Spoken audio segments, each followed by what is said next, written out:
Bien, muchachos, vamos a continuar. Nomás ahorita tuvimos por aquí un detalle en el internet, pero a ver, corrobóreme por favor que sí se escucha el audio. A ver, jefe de grupo. Sí, se escucha, doctor. Buenos días. También, bueno, vamos a seguir. Pues vamos a seguir platicando de la batería digestiva de la célula. Ahora vamos a platicar de los peroxisomas.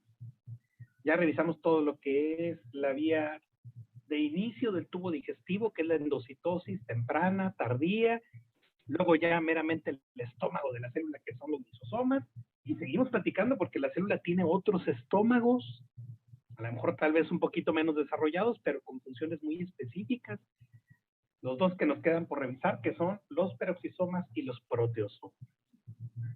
Los peroxisomas también se llaman microcuerpos, miden por ahí aproximadamente unos 500 nanómetros de diámetro, contienen cerca de 40 enzimas oxidativas, y fíjense,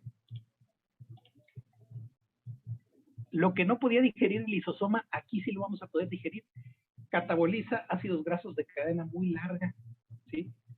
Sustancias como el ácido úrico, algunos aminoácidos y purina. Entonces, algo muy especializado que tienen los peroxisomas es esto, catabolismo de ácidos grasos de cadena muy larga, muy saturados. Aquí se observa en una imagen con el microscopio electrónico, ¿sí? De hecho, su texto, ¿verdad? Creo que esta es imagen de su libro. Aquí se observa lo que es la estructura del núcleo, ¿verdad? Por acá por dentro del núcleo pues, estaría el material genético, que es la cromatina. Y estas estructuras redondeadas, electrodensas, homogéneas, ¿sí? Corresponden a peroxisomas. Aquí se observan aquí.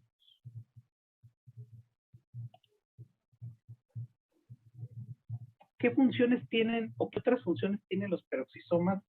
Pues también son organelos que tienen un efecto protector. Esto lo vamos a revisar a profundidad en el siguiente módulo.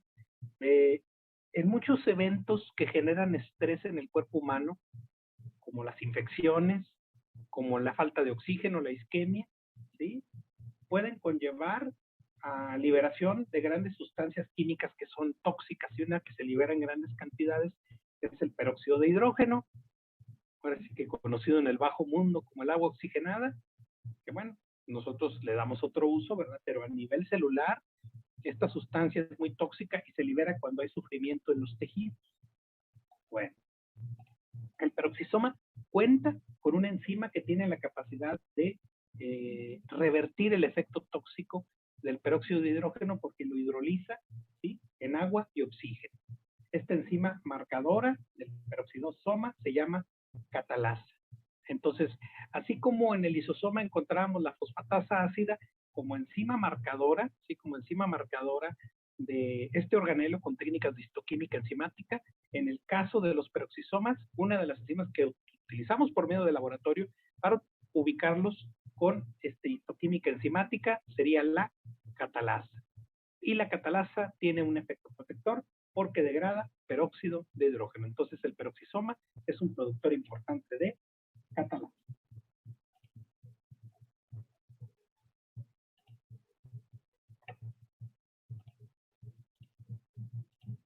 ¿Sí? Aquí está, el peróxido de hidrógeno es una sustancia tóxica, entonces esta catalasa de los peroxisomas regula, ¿verdad? Y lo degrada a fin de cuentas, ¿verdad? Tiene efecto degradante para que genere toxicidad. Sobre todo el peróxido de hidrógeno es tóxico para las membranas, peroxida los lípidos. ¿Ok? En algunas otras células los peroxisomas tienen otras funciones. Por ejemplo, los hepatocitos en el hígado se encargan de la desintoxicación del alcohol, ¿verdad? Una parte importante del metabolismo, que ustedes eso lo revisarán en Pharma, pues es la conversión a acetaldehído.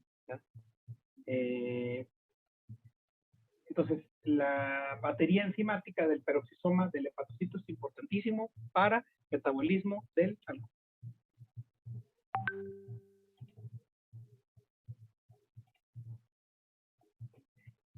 Aquí tenemos nuevamente la estructura de los peroxisomas. Vean cómo se observan como cuerpos redondeados, electrodensos y homogéneos. Fotografía del lado izquierdo.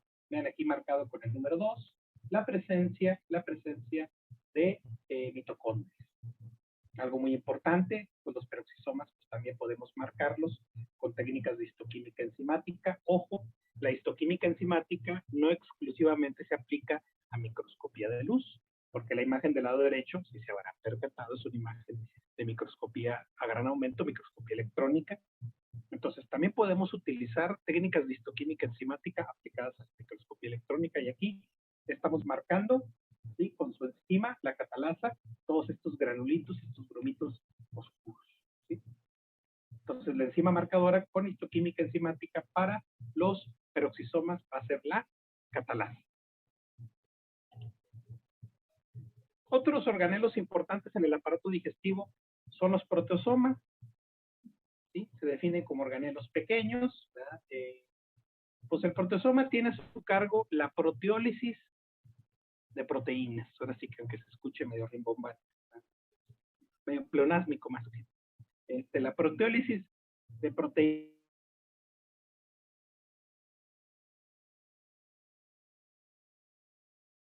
porque a fin de cuentas, la digestión proteica en gran parte corresponde al lisosoma. Pero existen un pequeño grupo de proteínas, que son sobre todo las proteínas que están viejitas, que tienen alteraciones en su morfología, que están mal formadas, ¿sí?, y que cumplen un requisito muy importante para entrar a los proteosomas, que es un marcador especial. Estas proteínas tienen que estar pintaditas, ¿verdad? Tienen que tener un sello especial, porque deben estar marcadas con una sustancia llamada ubiquitina. Si no hay un proceso de ubiquitinización, así que sería la palabra, ese marcaje con esta sustancia, las proteínas no son reconocidas por el proteosoma. Por lo regular, este grupo de proteínas que se marcan así corresponden a proteínas viejas, proteínas mal formadas, proteínas mal hechas, proteínas que no hacen su función bien, que están mal plegadas, por ejemplo. Esta reacción de rotulado o de marcaje es catalizado por 3 ligasas de ubiquitina, que se les dan los nombres con la letra E y con números, E1, E2 y E3. Entonces son los complejos marcadores para la ubiquitinización. Doctor, disculpe. ¿Antes? Ahorita como que se le trabó un poco y como que se le cambió la calidad del audio. No sé si se haya cambiado el micrófono o algo, pero se escucha un poquito bajo y un poquito mal. A ver.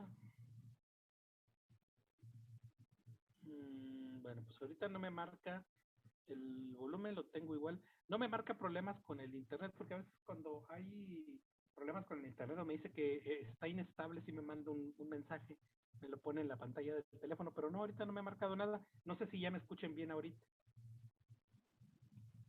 Sí se le escucha un poquito bajo, pero sí se entiende. Bueno, quién sabe qué sería, porque les digo, sigo estando en la cuestión del volumen, no lo he modificado, sigue estando igual. Bueno, vamos a ver cómo vamos avanzando. Si no, me recuerdan ahorita, y porque sí estoy hablando un poquito a voz alta, no crean que estoy hablando a voz baja. Y el teléfono pues lo tengo casi pegado conmigo. Le digo que de hecho pongo la pantalla enfrente y el teléfono lo pongo en la platina del microscopio, porque lo eleva y me lo deja más cerquita para que quede lo más cercano a mi boca y capte lo que estoy diciendo. Pero bueno, si no se escucha, digan. Entonces, proteosomas, organelos que tienen a su cargo la destrucción de proteínas. Pero el requisito más importante para que un proteosoma funcione es que las proteínas deben de estar marcadas con ubiquitina, ¿sí? ¿Sí? Tienen que tener el proceso de ubiquitinización.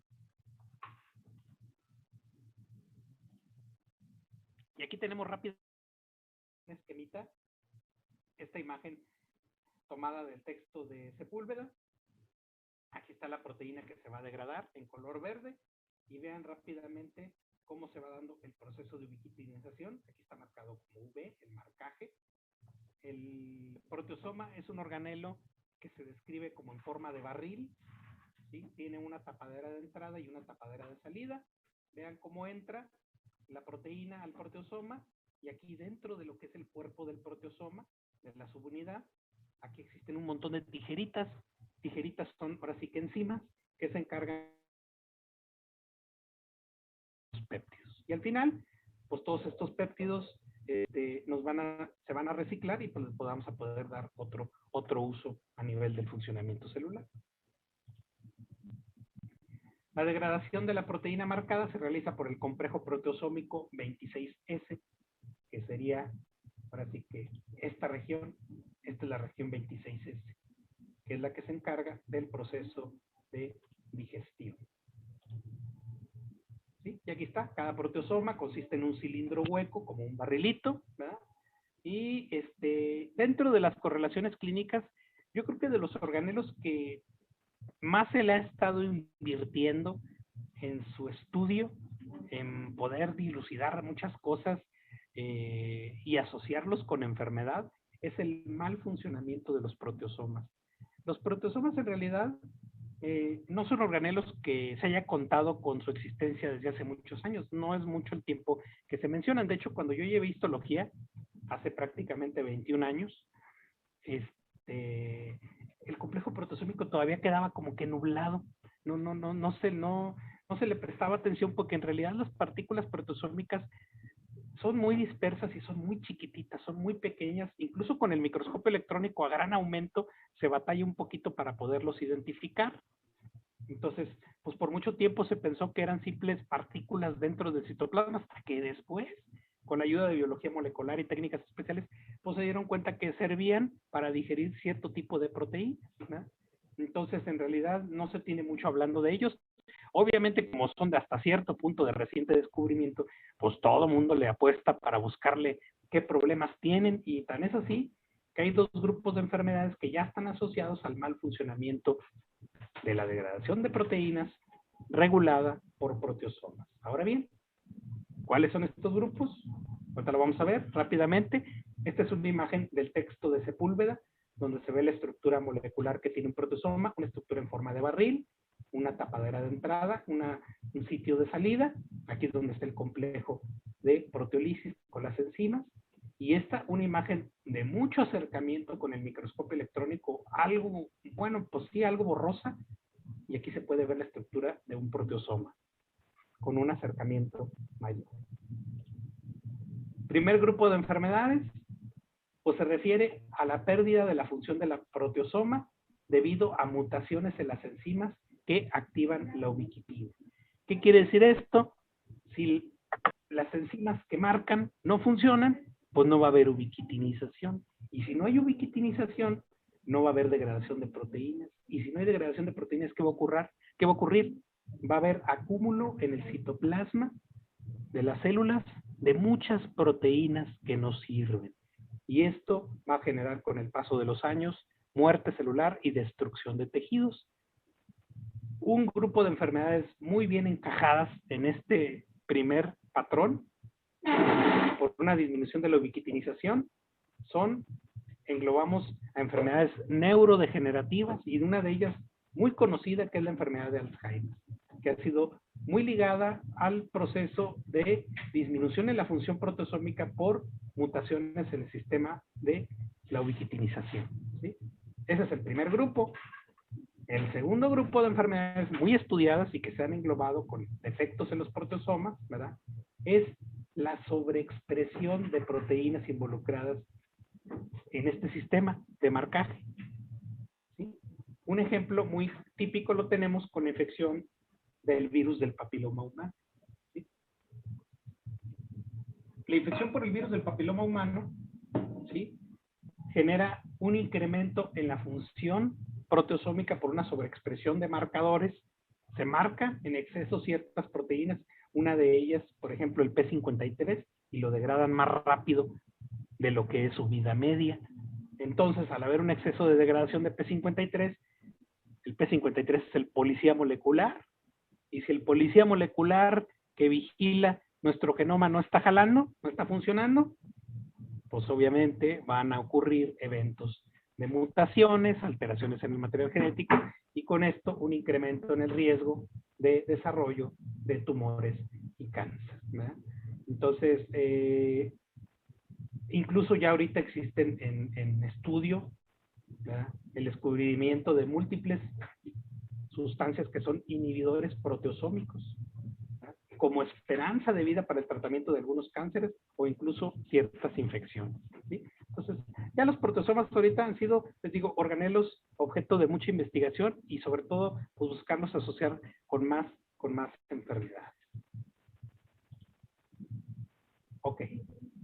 Eso es en relación al aparato digestivo. Pasamos ahora a los mecanismos de respiración celular. Pues vamos a platicar de la mitocondria, ¿sí?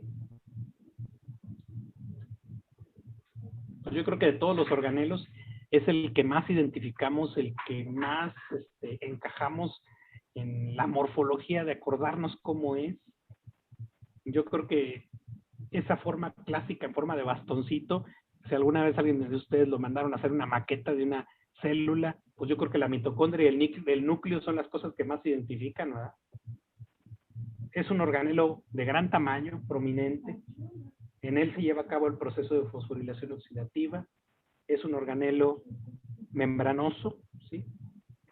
Con una membrana externa y una membrana interna. Es un organelo doblemente membranoso. Ojo, el otro organelo doblemente membranoso sería el núcleo, ¿sí? Entonces, núcleo y mitocondria son doblemente membranosos. Entonces, si es doblemente membranoso, va a tener una membrana externa y una membrana interna. Y obviamente, entre las dos membranas, ¿qué va a haber? Va a haber un espacio, ¿sí? Ahorita vamos a ver cuáles son esas regiones que se le estudian en la morfología a la mitocondria. Vean los tamaños. Dimensiones variables que van desde 500 nanómetros hasta longitudes de 7 a 10 micras. ¿Ya vieron el tamaño que tienen en el músculo? La mitocondria. Ahora viene pregunta para la tribuna abierta. La tribuna que hoy se nos multiplicó a las 10 de la mañana. ¿Podrán ser vistas con el microscopio de luz? ¿Con este tamaño?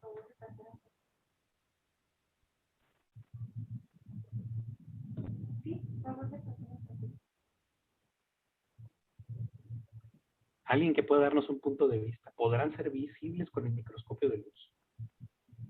¿Con un electrónico? No, con un electrónico eso sí, ¿eh? No hay falla. Pero con estas medidas podremos verlas con el microscopio de luz.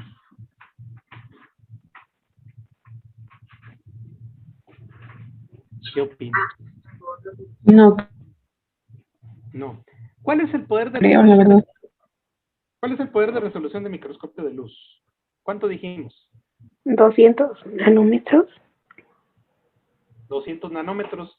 ¿Cuántos nanómetros son 7 micras?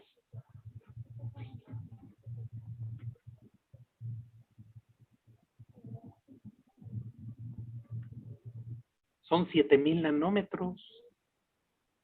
Si yo digo que el poder de resolución de un microscopio es 0.25 micras o 250 nanómetros, algo que mide 7000 nanómetros podrá.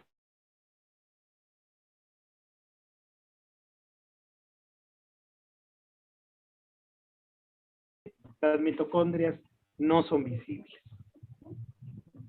Y no son visibles porque en el músculo existe una carga tan impresionante, pero tan impresionante de miofilamentos, de actina y de miosina, que son los de la contracción, que nublan por completo a las mitocondrias. Entonces no se hacen visibles por esa razón, ¿sí? Entonces eso es importante. Si tomamos en cuenta el tamaño, sí serían visibles, pero en realidad se pierden entre todos los elementos, ¿sí? Entre todos los elementos del músculo.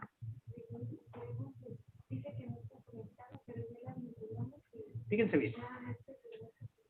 Son los únicos organelos que, al igual que el núcleo, poseen su propio material genético y obviamente todas las enzimas necesarias para sintetizar por sus propias proteínas.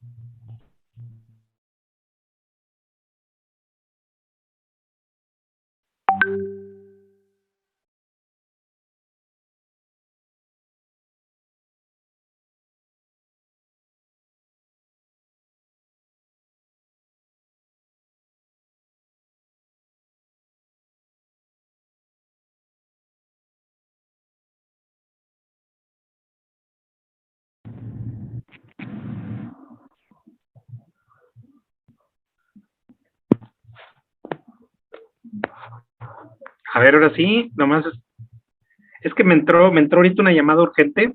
A ver, ¿ya me escuchan? Sí, doctor. Sí, doctor.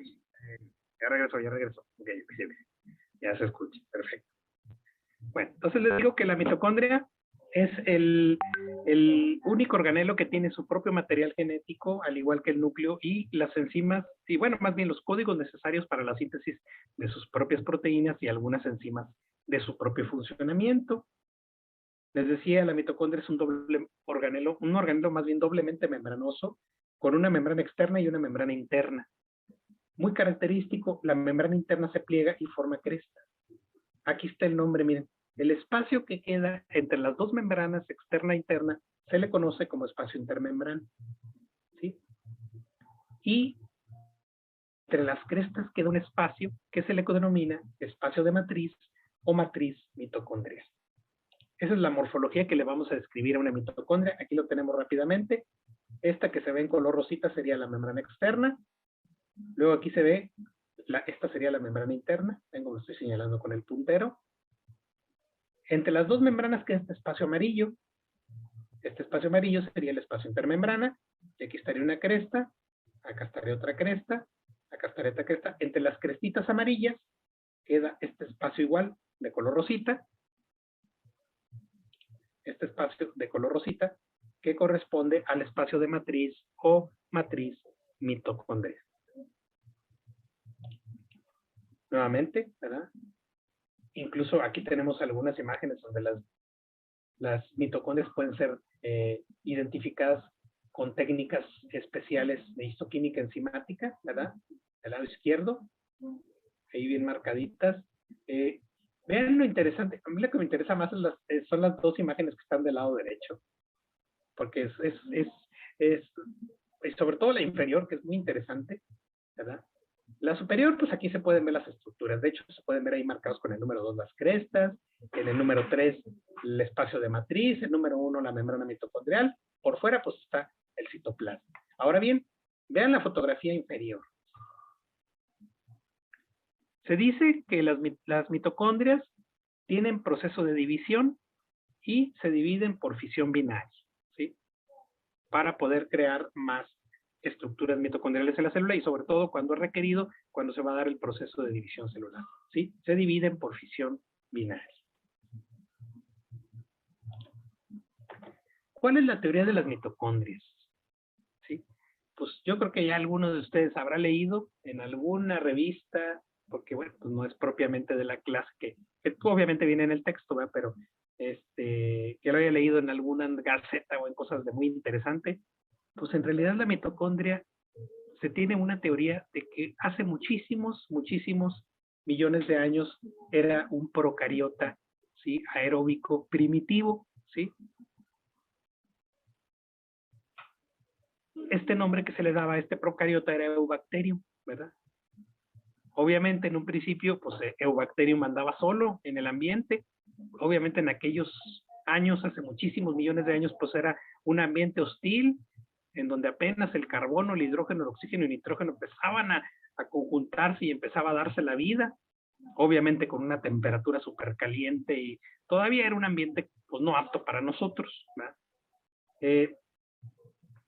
Pues obviamente se empezó a dar la evolución, ¿verdad? Conforme fue dándose la evolución de las bacterias, algunas evolucionaron más rápido que otras y otras se quedaron estancadas, como suele pasar en muchas cosas, ¿verdad? Entonces, las que fueron evolucionando se empezaron a dar cuenta que pues, se comían a las más primitivas, a las menos evolucionadas, entre ellas Eubacterium, ¿sí? Y posteriormente, ellas mismas, ¿sí? Se dieron cuenta que podían aprovechar la energía, ¿sí? Aprovechar lo que les daba Eubacterium e hicieron una simbiosis. Más que comérselas y digerirlas, ¿sí? Las células o los organismos superiores vieron que podían sacarle provecho a Eubacterium y lo incorporaron a su vida, lo incorporaron dentro de ellas en su citoplasma, ¿sí? E hicieron una simbiosis, ¿sí? Entonces, pues la teoría de las mitocondrias es la teoría de la simbiosis, surge como una bacteria primitiva que posteriormente hace simbiosis con otros organismos superiores y ya se queda dentro de la célula.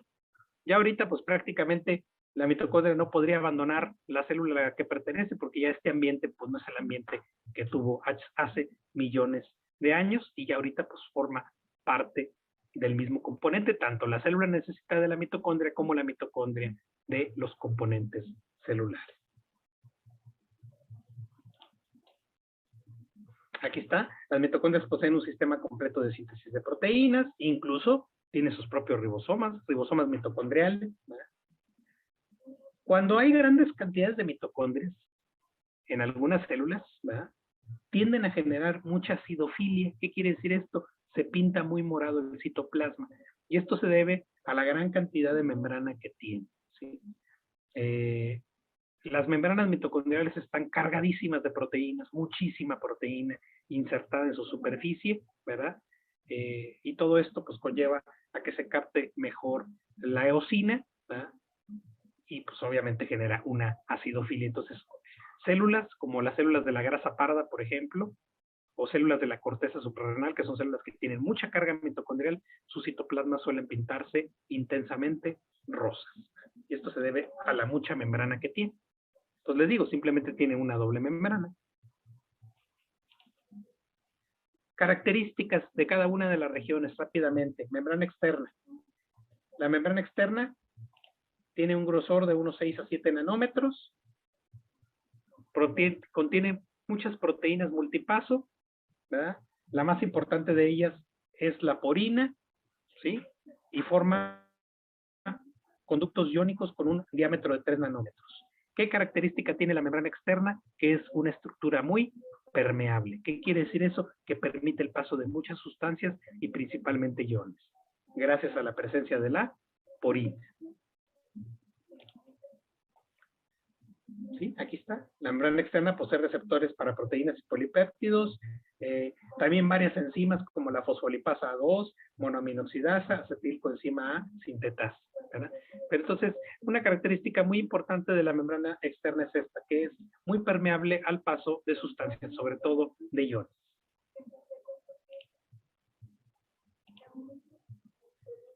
Luego tenemos la membrana interna, y fíjense que la membrana interna cambia todo. Es completamente lo contrario. La membrana interna está revestida por un fosfolípido especial. Este fosfolípido especial se llama fosfolípido de cardiolipina. Es como si fuera una especie de impermeabilizante. Y pues prácticamente le hace todo el forro interior a la membrana interna para que nada pueda atravesar. ¿Sí? Entonces, la membrana interna es muy impermeable. Es todo lo contrario a la membrana externa. La interna es muy impermeable gracias al fosfolípido de cardiolipina. Por microscopía electrónica se revela que la membrana es más delgada que la externa, ¿sí? Y pues esta membrana, ¿sí?, que tiende a formar las crestas, pues contiene muchas proteínas que cumplen pues muchas funciones, ¿verdad? Por mencionar algunas de estas que tenemos en la membrana interna, pues llevar a cabo las reacciones de oxidación en la cadena respiratoria, ¿verdad? Todo lo que es el transporte de electrones, síntesis de ATP e incluso regular el movimiento de metabolitos dentro y fuera de la matriz mitocondrial, ¿verdad? Aquí está, las enzimas para sintetizar el ATP se unen a la membrana interna y proyectan los componentes enzimáticos hacia la matriz mitocondrial.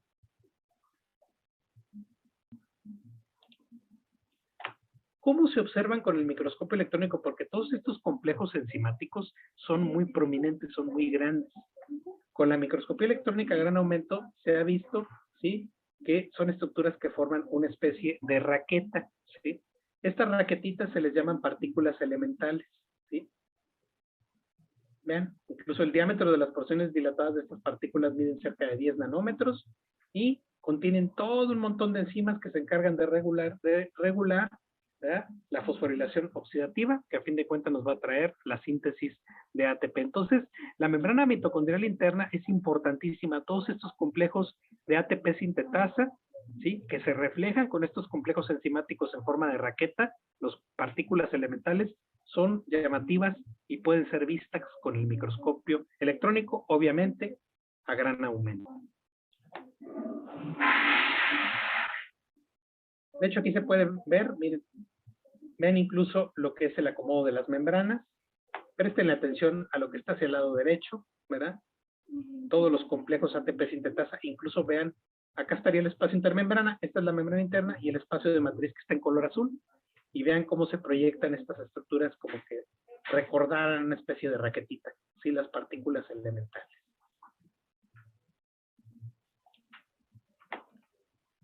Espacio intermembrana.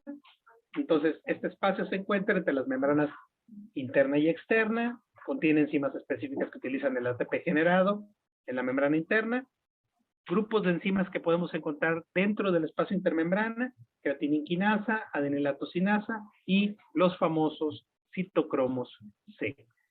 Lo vamos a revisar en el siguiente módulo. Queda menos de un minuto, mejor me salgo y envío el link nuevamente para terminar la idea. ¿Sale? Gracias. A few moments later. Bueno, entonces seguimos platicando. Les digo que hablábamos del espacio intermembrana.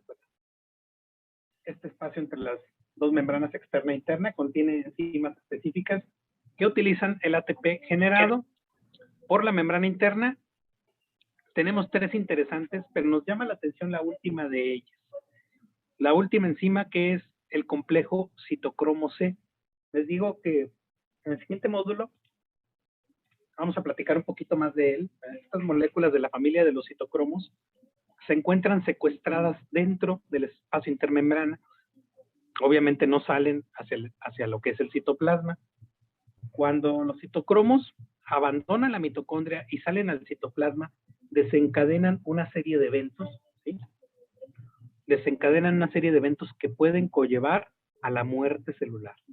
Los citocromos son moléculas que propician la apoptosis, la muerte celular programada. Y lo vamos a revisar, les digo, en el siguiente módulo un poquito más, porque ahí vamos a ver a más profundidad lo que es el proceso de muerte celular. Entonces, la misma mitocondria cuenta con sustancias, con agentes que pueden desencadenar la muerte de la célula. Así que si la mitocondria, esto es muy importante, si la mitocondria sufre, si la mitocondria se daña, la liberación de estos citocromos puede desencadenar una catástrofe que puede matar a la célula. Entonces, obviamente, en una celulita normal, estos citocromos están perfectamente secuestrados en el espacio intermembrana. Y aquí tenemos ya algunas imágenes rápidamente. Aquí tenemos una mitocondria, acá está otra mitocondria, vean. Organelos obviamente membranosos. Obviamente el aumento no es muy grande, pero pues aquí se puede ver la membrana es una doble membrana, ¿no? Está un poquito retirada la imagen. Les digo, aquí están las crestas. Aquí está todo lo que es el espacio de matriz mitocondrial. Hay un organelo muy desarrollado que rodea toda la mitocondria y sobre todo se ve mejor aquí. ¿Alguien quiere darme una opinión? ¿Qué organelo será todo este que está aquí bien disperso? Muy prominente. ¿Qué será? El retículo endoplásmico rugoso. Se ven los ribosomas. Retículo endoplásmico rugoso. Muy bien, muy bien. ¿Saben cómo se empiezan a aprender poco a poco? La microscopía no es tan complicado. Matriz mitocondrial. Pues la matriz mitocondrial se rodea por la membrana interna, contiene las enzimas solubles del ciclo del ácido cítrico, enzimas involucradas en la beta-oxidación de ácidos grasos, ¿sí? Productos principales de la matriz mitocondrial son el CO2 y el NADH reducido, ¿sí? Dióxido de carbono y NADH reducido. Entonces, la matriz mitocondrial, lo que queda por dentro de la estructura de las crestas, es importantísima, súper importantísima en la mitocondria. ¿Por qué? Nada más y nada menos, enzimas solubles del ciclo de los ácidos tricarboxílicos están aquí. Y también, incluso, beta-oxidación de ácidos grasos. Existe, por ejemplo, algunas células que tienen una carga alta de oxidación,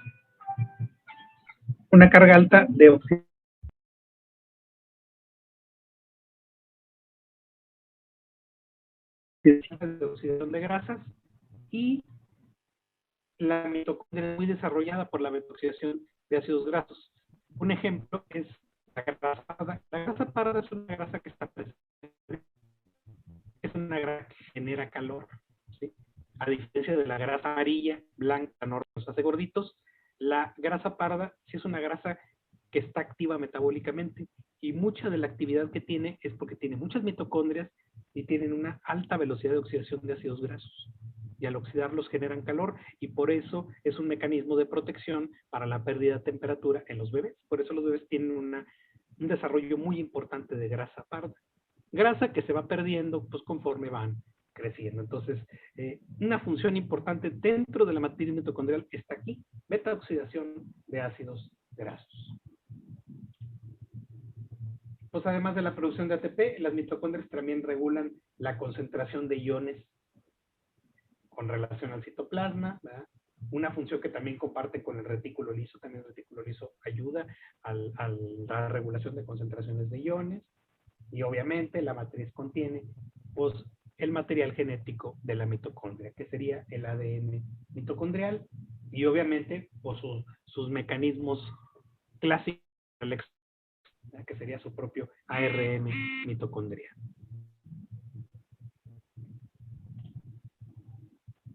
Aquí tenemos lo que es la estructura de una mitocondria, ¿vean? De hecho, esta imagen siempre les pregunto, cuando estábamos en presencial, ¿verdad? Pero igual ustedes pueden ver el aspecto que tiene. Aquí está lo que es sus membranas, sus crestas, su matriz mitocondrial. Les digo que cuando veo esta imagen siempre me recuerda como si estuviera viendo una huella de zapato, ¿verdad? Y obviamente está rodeada, ¿por qué? Por muchísimo retículo endoplásmico rugoso, mucho retículo rugoso, ¿sí? Ahora bien, no olviden esta imagen de la mitocondria. Bueno, ahorita les voy a poner una imagen de una mitocondria que está anómala para que vean lo rara que se ve. Esta viene más adelantito. ¿Cómo es el ADN mitocondrial? Es una molécula circular, cerrada, que codifica 3 enzimas, ¿sí? Obviamente participantes en el proceso de fosforilación oxidativa, 2 ARN ribosomales, 22 ARNs de transferencia, ¿verdad? Obviamente mitocondriales, pues que tienen que ver con los procesos de traducción, ¿verdad? Entonces, los estudios realizados con el microscopio electrónico definen 2 configuraciones de mitocondrias, ¿sí? 2 tipos de configuraciones o 2 tipos de morfología. Configuración ortodoxa, ¿verdad? En donde las crestas son prominentes, el compartimento de la matriz ocupa gran parte del volumen, ¿verdad? ¿Sí? Y esta configuración corresponde con un bajo nivel de fosforilación oxidativa, la forma clásica de una mitocondria, ¿sí? Crestas prominentes y compartimento de matriz grande, ¿verdad? Bajo nivel de fosforilación oxidativa. Mientras que la configuración condensada, el espacio intermembrana, ¿sí? Para que se imaginen, el espacio intermembrana puede aumentar hasta alcanzar el 50% del volumen total, si es prominente el espacio intermembrana, y esta configuración, que es la condensada, tiene o nos refleja un alto nivel de fosforilación oxidativa. Entonces, tenemos 2 configuraciones visibles de mitocondrias con el microscopio electrónico. La ortodoxa, con un bajo nivel de fosforilación oxidativa, ¿sí? Y configuración condensada con un gran espacio intermembrana, con un alto nivel de fosforilación oxidativa. Ahora sí, esta es la imagen que les quería mostrar. Bueno, que les quiero mostrar más bien. Esta es la imagen de una mitocondria.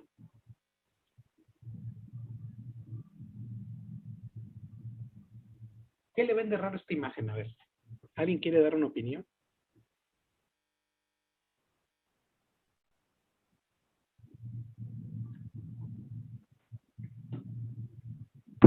Pues lo de las crestas que acaba de decir, que se ven mucho y, y tienen como espacios intracelulares.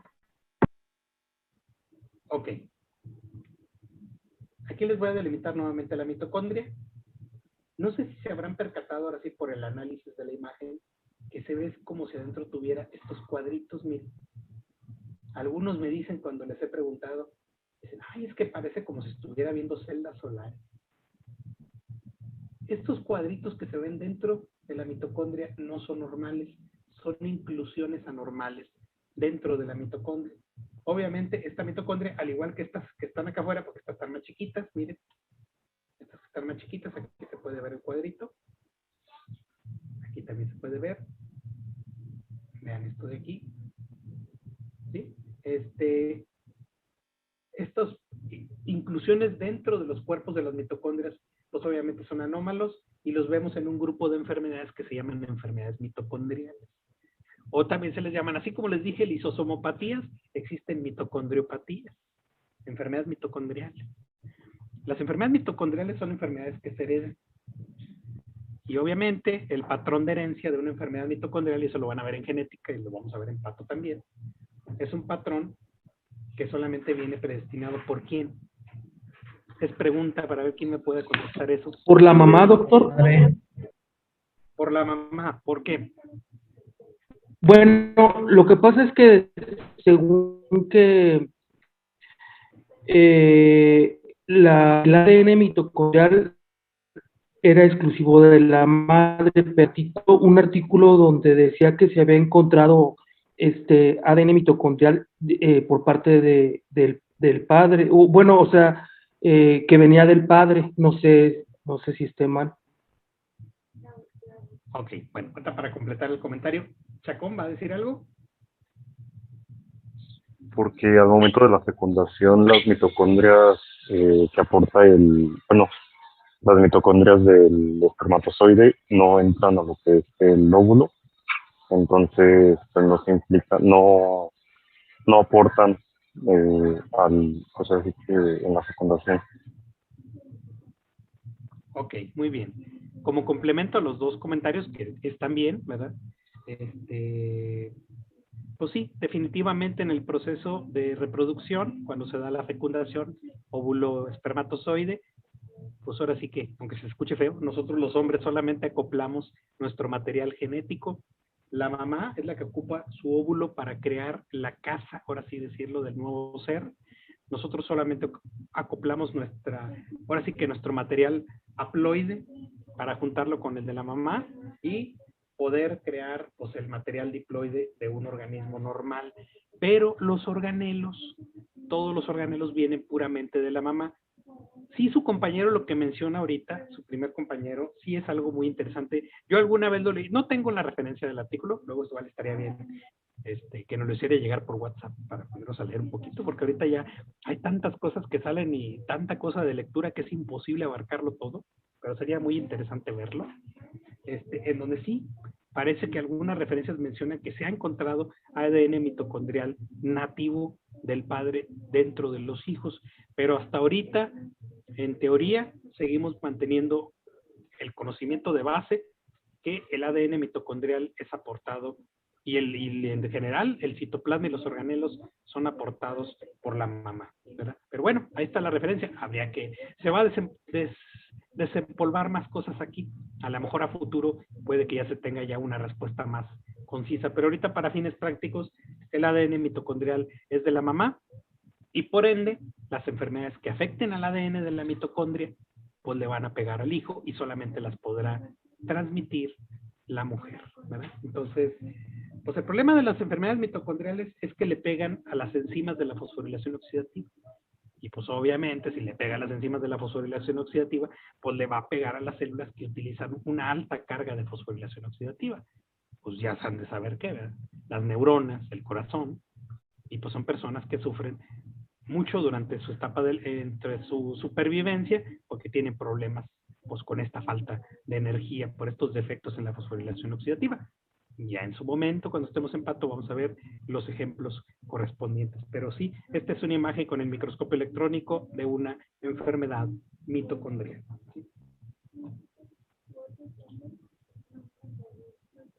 Aquí están, miren, varios defectos mitocondriales se relacionan con defectos en las enzimas que producen ATP, ¿verdad?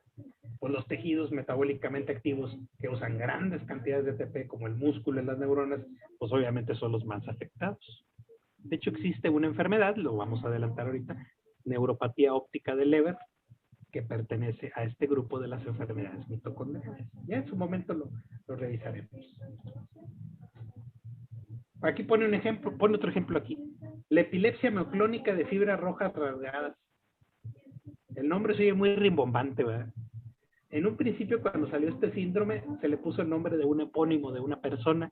Ya ahorita, muchas de las enfermedades ya se nos ha pedido que en el aprendizaje de la medicina les digamos el nombre de la enfermedad de acuerdo al patrón que ofrece, o sea, de acuerdo a los apellidos de lo que tiene, ya sea la clínica o en la fisiología o en la patología, pero ya no le demos nombres de persona, ¿sí? Que son los famosos epónimos. Esta enfermedad, epilepsia mioclónica, porque genera una epilepsia, y microscópicamente genera unas fibras rojas que así se ven rasgadas, por eso se le da este nombre muy rimbombante y raro. Este tipo de epilepsia se caracteriza por ataques de debilidad muscular, ataxia, convulsiones, falla cardíaca y respiratoria. ¿Sí? Mutaciones, aquí se han identificado en una ARN de transferencia, ¿sí? Mutación del gen que codifica el ARN de transferencia para la lisina en el ADN mitocondrial, y se producen dos complejos anómanos en la cadena de transporte de electrones, y esto afecta la producción de ATP. Entonces, vean cómo los conocimientos de la biología molecular y de la genética ya están tan profundos, tan extensos, que podemos identificar exactamente el punto de la mutación o donde está el defecto. Y aquí les pone su texto, nomás que no me acordaba, como ejemplo de una enfermedad mitocondrial, la epilepsia mioclónica con fibras rojas rasgadas, ¿sí? Que conlleva a efectos, ¿sí?, de fallo en el funcionamiento neuronal y también muscular. ¿Sí? Obviamente, pues todos estos defectos, pues tarde que temprano van a tener repercusiones en la persona, ¿verdad?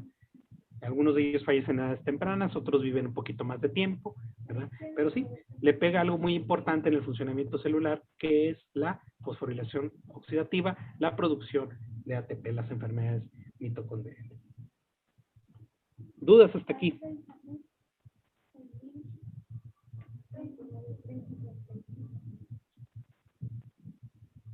No, doctor. No, doctor, todo bien. Bueno, muchachos, pues hasta aquí va a llegar el examen. Se incluye todo lo que es la técnica histológica y se incluye de citoplasma todos los organelos que revisamos, incluida la mitocondria. Entonces, ya en un ratito más estaré enviando los reactivos, ¿verdad? El grupo B, el día de mañana no nos vamos a ver. Ya nos veríamos entonces la siguiente semana. Ustedes tienen su examen el lunes.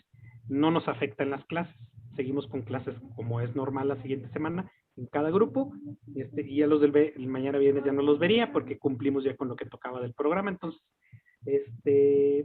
ya nos veríamos la siguiente semana. Échenle ganas con su examen el lunes. Y ya les digo, ya esperemos que ya para la noche o mañana más tarde estaré enviando ya los reactivos a la doctora Chapa para que los incorpore, pues obviamente, a todo el conjunto de preguntas. ¿Vale, vale? Entonces, quedamos así y continuamos. Vamos a seguir la siguiente semana con el resto de los organelos. De hecho, este es el que sigue, que vamos a revisar la lámina anillada o lámina anulada, como vienen en algunos textos. Queda todavía todo lo de citoesqueleto y vamos a iniciar núcleo. Entonces, para que después de que presenten su examen, el lunes, ya se me pongan a leer lo que quedaba pendiente, citoesqueleto, vamos a ver núcleo, ahora sí de lleno núcleo, y ya con eso ya damos inicio al segundo parcial. ¿Vale, vale? Gracias, nos vemos. Gracias, doctor. Gracias, doctor. Gracias, doctor. De acuerdo. Gracias, doctor. Buen día. Gracias, doctor. Bye.